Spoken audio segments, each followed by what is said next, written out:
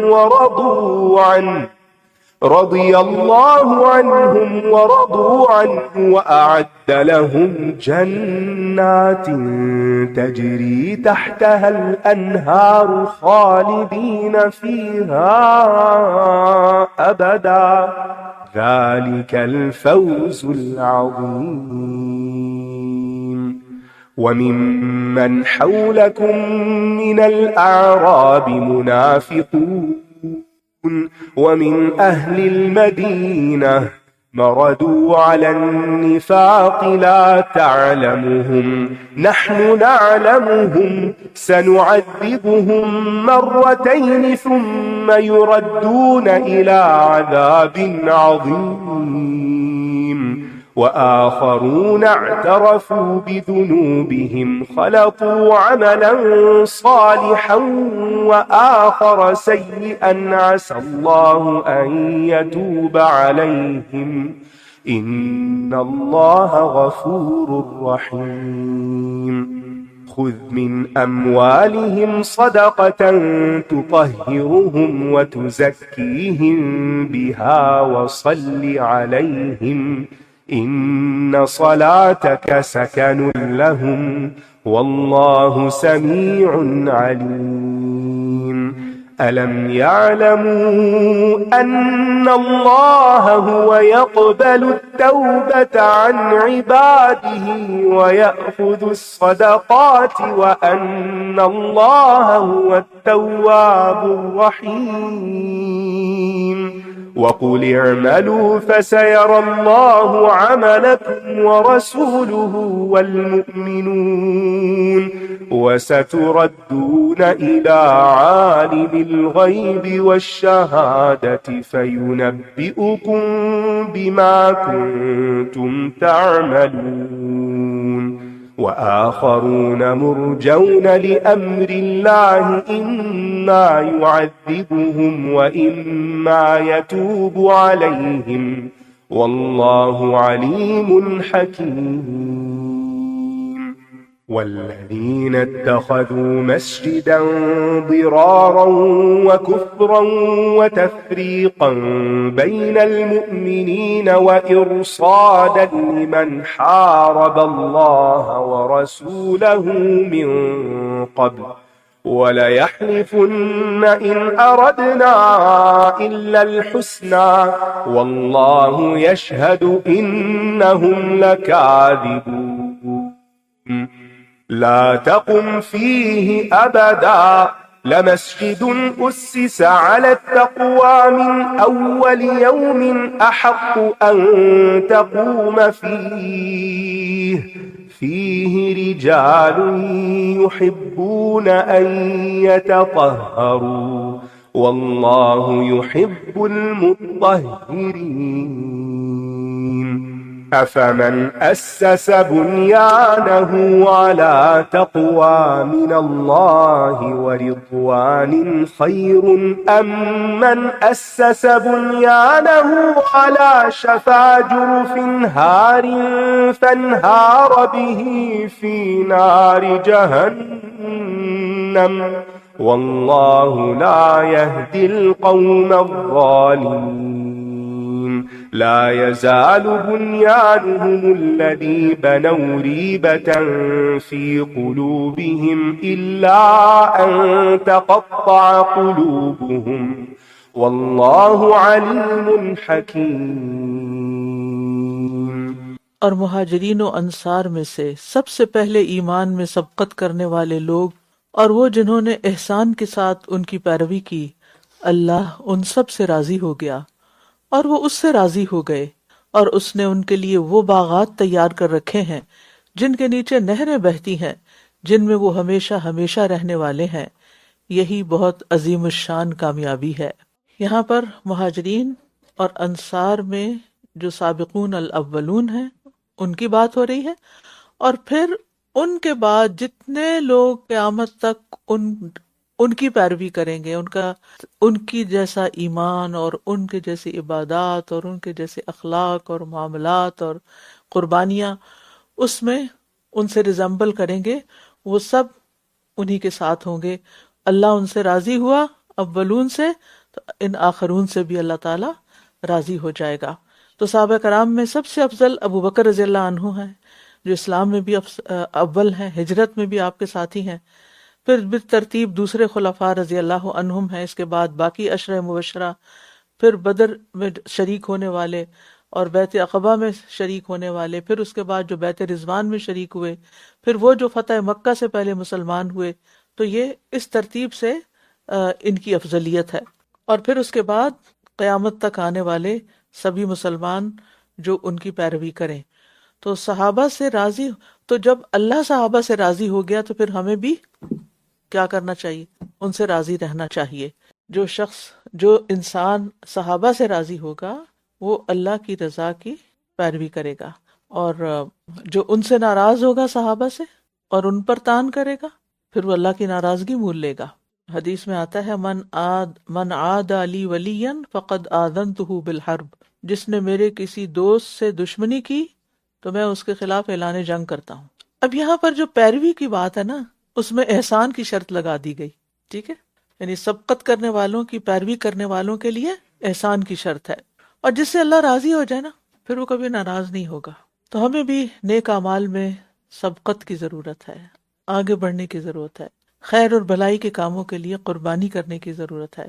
احب الصالحین ولست منہم لعل اللہ یرزقنی صلاحا، میں صالحین سے محبت کرتا ہوں حالانکہ میں ان میں سے ہوں نہیں، شاید کہ اللہ تعالیٰ مجھے بھی نیکی کی توفیق عطا کر دے اور ان کے ساتھ ملا دے قیامت کے دن. اور یہاں ایک اور بات یہاں سے یہ بھی پتہ چلتی ہے کہ جس ماحول میں علم کی کمی ہو وہاں علم کو پھیلانے کے لیے سب سے زیادہ کوششیں کرنی چاہیے، کیونکہ سارے اعمال اس کے بعد ہی آتے ہیں. ساری نیکیاں علم ہی کی مرہون منت ہے. آپ نیکی کر نہیں سکتے جب تک آپ کے پاس علم نہ ہو، اور صحیح طور پر نہیں کر سکتے. اور پھر آپ پہل کر لیں، آپ سابقون میں سے ہو جائیں کہ جس ایریے میں، جس علاقے میں، جس جگہ، جس گھرانے میں دین کا دور دور تک نام و نشان نہیں، آپ وہاں جا کے تبلیغ کریں، وہاں جا کے آپ کوئی بھی سلسلہ شروع کریں، آن لائن شروع کر لیں. یعنی چاہے آپ خود ذاتی طور پر وہ کام کریں، چاہے آپ ان کو کسی سینٹر سے جوڑیں، چاہے آپ ان کو کچھ فارورڈ کریں، لیکن اس کی بھرمار نہ کریں، تھوڑا تھوڑا. کسی بچے کو کتنا دیتے ہیں کھانے کو؟ پلیٹ بھر کے. تو ہم جب نیکی کا ہمیں جوش چڑھتا ہے نا، تو ہم پھر دوسرے کے سر پہ سوار ہو جاتے ہیں. تو سٹیپ بائی سٹیپ، تھوڑا تھوڑا، اور اس سے مایوس نہ ہو. وہ ایک دفعہ نہیں دیکھیں گے، دوسری دفعہ نہیں. اب یہ جو اشتہار دینے والے ہیں ٹی وی وغیرہ پر، ان کو کوئی یہ خیال ہوتا ہے کہ لوگ تنگ آ جائیں گے ہمارے اشتہار سے، تو نہیں دینا چاہیے. سی این این پہ ہر وقت ایک ہی خبر سارا دن چلتی رہتی ہے، تو وہ کیوں نہیں سوچتے کہ بار بار بتانے سے لوگ بور ہو جائیں گے؟ نہیں، ان کو اپنی بات پر اتنا کانفیڈینس ہے کہ وہ بار بار کرنے سے ان کو کچھ نہیں ہوتا. تو ہمیں بھی دین کی بات اچھے سے اچھے انداز میں بار بار کرتے رہنے میں کبھی شرم جھجک نہیں آنی چاہیے کہ آج نہیں سنا تو کل نہیں تو پرسوں، کوئی دن تو آئے گا. دروازہ ناک کرتے رہیں، کھل ہی جائے گا. اور تمہارے آس پاس کے بدویوں میں سے کچھ منافق ہیں، اور کچھ مدینہ کے رہنے والوں میں سے بھی منافقت پر اڑ گئے ہیں. آپ انہیں نہیں جانتے، ہم انہیں جانتے ہیں. ان قریب ہم انہیں 2 بار عذاب دیں گے. اللہ اکبر. پھر وہ بہت بڑے عذاب کی طرف لوٹا دیے جائیں گے. 2 بار کون سا عذاب؟ ایک تو دنیا میں غم، پریشانی، فکر مندی کا عذاب، جس میں منافقین ہمیشہ مبتلا رہتے ہیں. یحسبون کل صیحۃ علیہم. اور پھر یہ رسوائی بھی کہ نہ کفار ان کو اپنا سمجھتے تھے اور نہ مسلمان ان کو اپنا سمجھتے. جو ڈبل فیس انسان ہوتا ہے نا، دھوکے باز ہوتا ہے، کوئی بھی اس پہ ٹرسٹ نہیں کرتا. اور پھر مرنے کے بعد قبر کا عذاب، یا پھر فرشتوں کی مار جو موت کے وقت ہوتی ہے. تو یعنی اور مرتین کا لفظ بار بار کے لیے بھی آتا ہے، یعنی عذاب پر عذاب. ایک تکلیف گزری، وہ ختم نہیں تو ایک اور ایک اور ایک اور. یعنی دنیا میں مال و اولاد کی پریشانیاں، اور موت کے وقت تکلیف، پھر قبر میں عذاب، پھر آخر میں جہنم. تو منافقین کی، مفسدین کی، فاسقین کی بدبختی دنیا میں ہی شروع ہو جاتی ہے. یہی اس زندگی میں ہی سلسلہ شروع ہو جاتا ہے. اس کا یہ مطلب نہیں کہ مومن پہ تکلیف نہیں آتی، لیکن دونوں کا رویہ فرق ہوتا ہے. مومن پہ تکلیف آتی ہے تو وہ اس تکلیف کی وجہ سے اللہ سے اور زیادہ قریب ہو جاتا ہے، اور وہ اس میں خیر پا لیتا ہے. وہ تکلیف اس کے لیے خیر کے دروازے کھولنے کا سبب بن جاتی ہے. اس کے برعکس منافق کے لیے وہ تکلیف عذاب بن کے آتی ہے، اور وہ اس کی وجہ سے اللہ تعالیٰ سے بدگمان ہو جاتا ہے، اور دور ہو جاتا ہے، ناراض ہو جاتا ہے، عبادت میں کوتاہی کرنے لگتا ہے، دین کے کام میں پیچھے رہ جاتا ہے. تو یہ ہمیں خود دیکھنا چاہیے کہ کسی بھی چھوٹی یا بڑی تکلیف میں ہمارا رویہ کیا ہے، ہم نے کس طرح ری ایکٹ کیا ہے.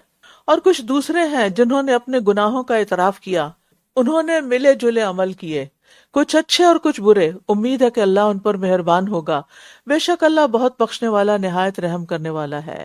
ایک طرف پکے منافق، دوسری طرف پکے مومن، سابقون الاولون، اور ایک تیسری قسم کے بھی لوگ ہیں. قیامت کے دن لوگ 3 کیٹیگریز میں ہوں گے نا. ایک تو سیدھے جہنم میں جانے والے، دوسرے جنت میں جانے والے، اور تیسرے آراف پہ کھڑے رہنے والے جو بالآخر پہ جنت میں بھیجے جائیں گے. وہ تیسرے کون ہے؟ جن کی نیکیاں اور گناہ برابر ہیں. ان کا ذکر آتا ہے نا سورت الاعراف میں. تو یہاں دنیا میں بھی ایسے ہی ہوتا ہے.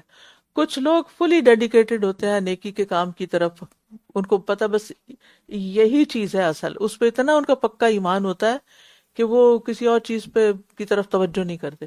کچھ لوگ ہوتے ہیں کہ ان کو کوئی نیکی کے کسی کام سے لینا دینا ہی نہیں ہوتا، ان کو جتنا مرضی آپ کہیں وہ نہیں سنتے.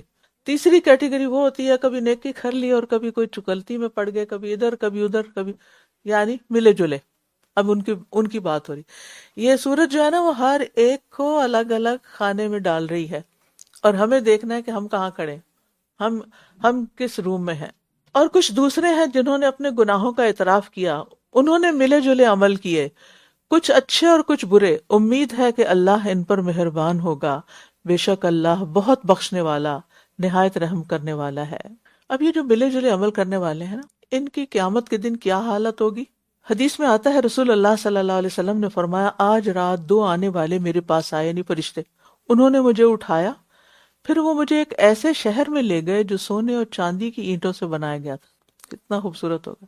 وہاں میں نے کچھ لوگوں کو دیکھا جن کا آدھا بدن سب سے زیادہ خوبصورت شخص کی طرح تھا جو تم دیکھ سکتے ہو، اور نصف اس بدصورت ترین شخص کی طرح تھا جو تم دیکھو.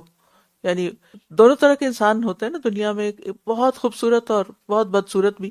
دونوں فرشتوں نے ان لوگوں سے کہا، اس نہر میں داخل ہو جاؤ، اور وہ اس میں داخل ہو گئے. پھر ہماری طرف واپس آئے تو ان سے وہ بدصورتی جا چکی تھی اور وہ بہترین صورت میں بدل چکے تھے۔ دونوں فرشتوں نے مجھ سے کہا یہ جنت عدن ہے اور یہ تمہارا گھر ہے۔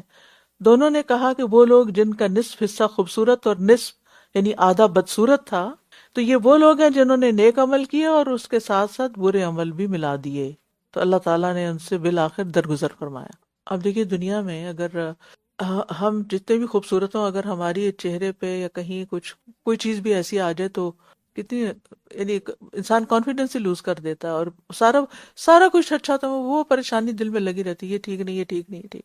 اگر مثلا 2 آنکھوں پہ آپ کاجل لگا رہے ہیں اور ایک میں وہ تھوڑا سمجھ ہو گیا، سارا وقت اسی پہ کانشیس رہیں گے۔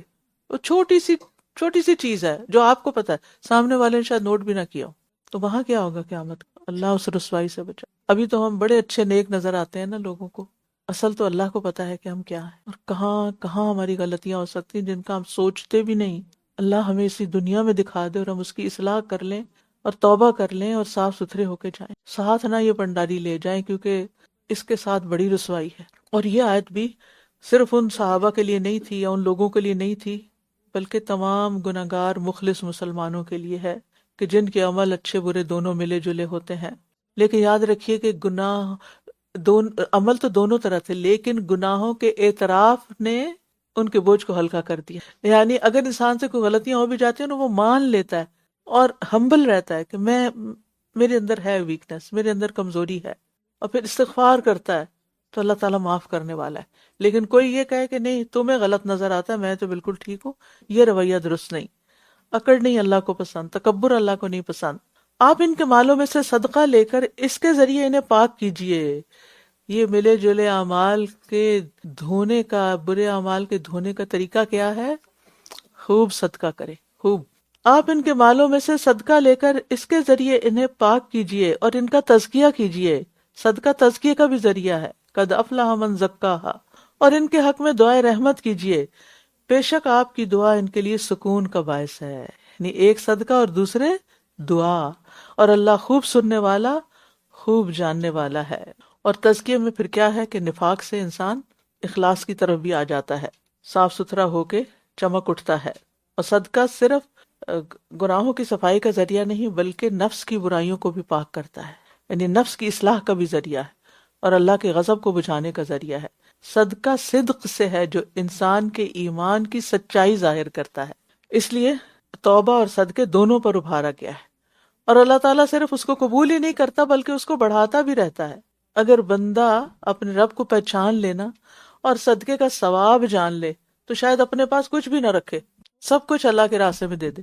حضرت ابو بکر نے کیسے دے دیا تھا؟ پہچان تھی نا اللہ کی۔ ہمیں پہچان نہیں ہے کہ ہم کس کے ساتھ سودا کر رہے ہیں، کس کو دے رہے ہیں۔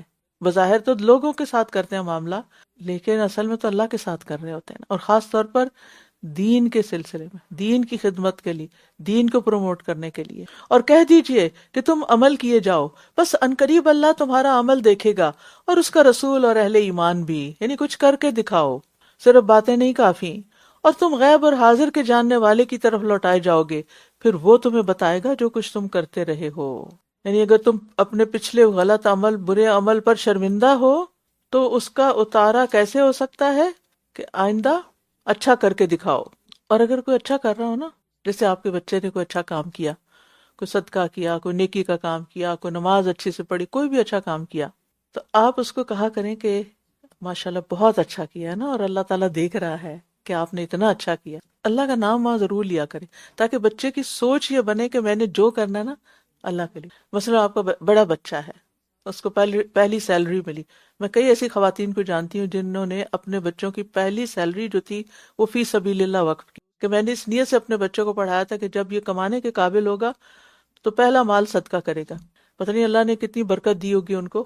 بہرحال اب اگر آپ کا بچہ لا کے اللہ کے راستے میں دینے کے لیے کہتا ہے کہ ماما یہ آپ اللہ کے راستے میں دے دیں، یہ میرا بہت ہارڈ ارن منی ہے، تو آپ ساتھ ہی کہیں جزاک اللہ خیر، بارک اللہ فیک، اللہ اس سے کئی گنا زیادہ دے، اور اللہ سبحانہ تعالیٰ کے ہاں یہ لکھ لیا گیا ہے، اللہ تمہیں اس پر بہت ریوارڈ دے گا، اللہ نے دیکھ لیا جو تم نے کیا، تاکہ اس کی نیت بھی ماں کو خوش کرنے کی نہ رہے۔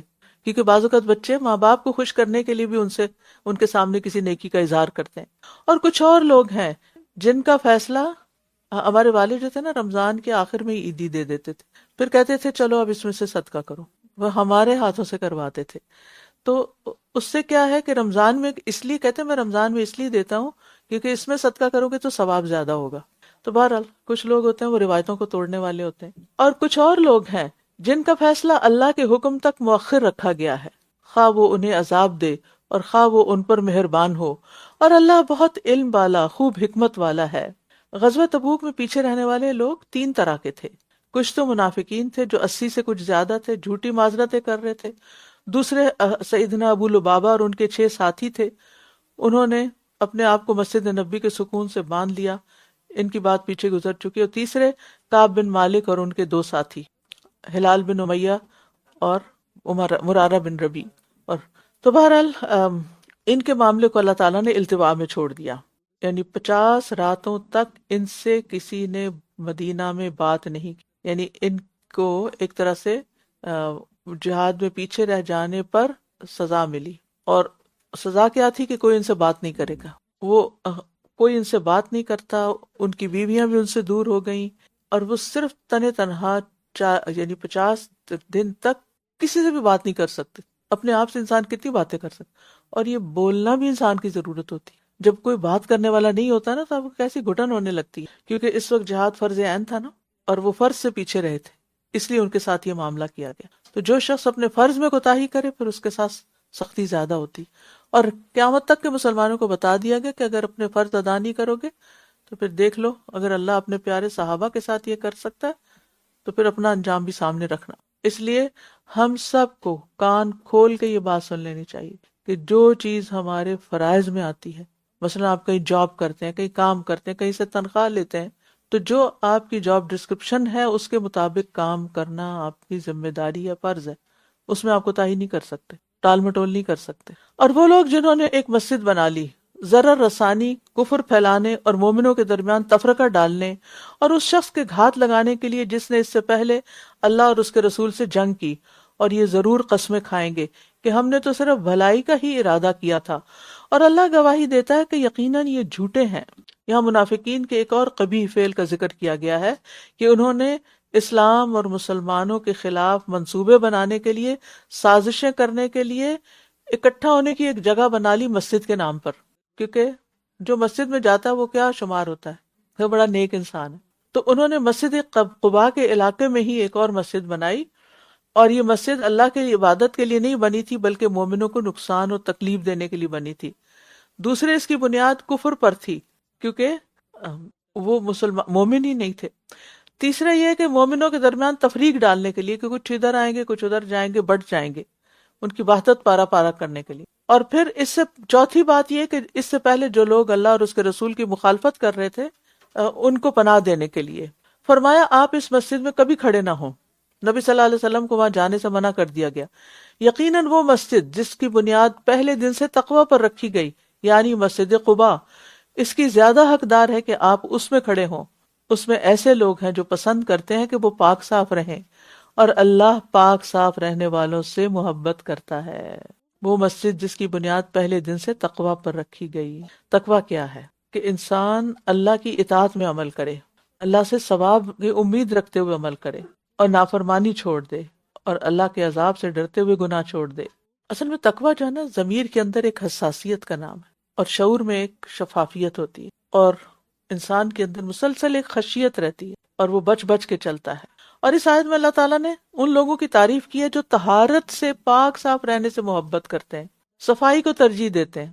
اللہ تعالیٰ ایسے لوگوں سے محبت کرتا ہے. ہم سب کو بھی اس معیار پہ اپنے آپ کو پرکھنا چاہیے، اپنے لباس کے معاملے میں، اپنے جوتوں کے معاملے میں، جرابوں کے معاملے میں، دانتوں کے، ہر چیز کے پوری چیک لسٹ بنا لیں کہ کس کس چیز کی صفائی ہونا ضروری ہے، سر سے پاؤں تک. اور پھر اپنے انوائرنمنٹ میں، اپنے گھر میں.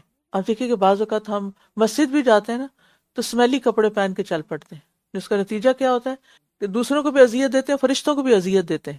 تو اس کا خاص خیال رکھنا چاہیے. تو ہر وہ کام جو مسلمانوں میں تفریق پیدا کرے وہ ناپسندیدہ ہے، اور پاکیزہ رہنا جو ہے یہ ایک شرعی فریضہ بھی ہے.